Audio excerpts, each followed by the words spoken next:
I start from the supposition that the world is topsy-turvy, that things are all wrong, that the wrong people are in jail and the wrong people are out of jail, that the wrong people are in power and the wrong people are out of power, that the wealth is distributed in this country and the world in such a way as not simply to require small reform, but to require a drastic reallocation of wealth.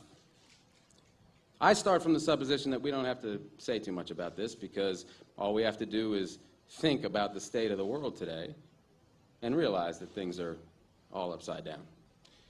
Now, if you don't think, if you just listen to TV and read scholarly things, you actually begin to think that things are not so bad, or that just little things are wrong.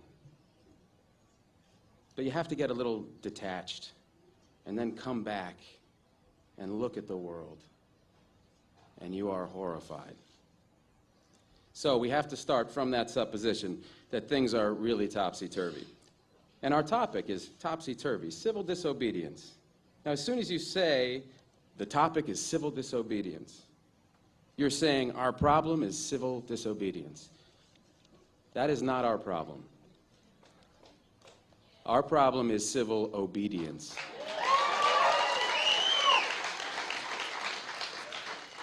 Our problem is the numbers of people all over the world who have obeyed the dictates of the leaders of their government and have gone to war.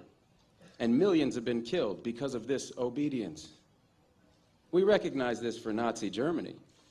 We know that the problem there was obedience, that the people obeyed Hitler. People obeyed. That was wrong. They should have challenged, and they should have resisted. And if we were only there, we would have showed them. Even in Stalin's Russia, we can understand that. People are obedient. All these herd-like people. Remember those bad old days when people were exploited by feudalism? Everything was terrible in the Middle Ages. But now we have Western civilization, the rule of law. The rule of law has regularized and maximized the injustice that existed before the rule of law. That is what the rule of law has done. When in all the nations of the world, the rule of law is the darling of the leaders and the plague of the people, we ought to begin to recognize this. We have to transcend these national boundaries in our thinking. Nixon and Brezhnev have much more in common with one another than we have with Nixon. J. Edgar Hoover has far more in common with the head of the Soviet secret police than he has with us. It's the international dedication to law and order that binds the leaders of all countries in a comradely bond. That's why we're always so surprised when they get together. They smile, they shake hands, they smoke cigars. They really like one another, no matter what they say. What we are trying to do, I assume, is really to get back to the principles and aims and spirit of the Declaration of Independence. This spirit is resistance to illegitimate authority and to forces that deprive people of their life and liberty and right to pursue happiness.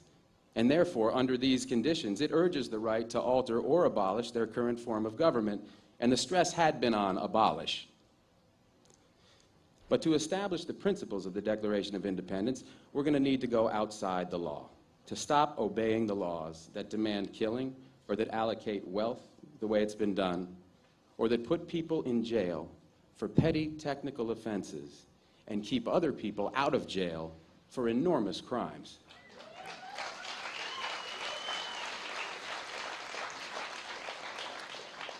My hope is that this kind of spirit will take place not just in this country, but in other countries, because they all need it.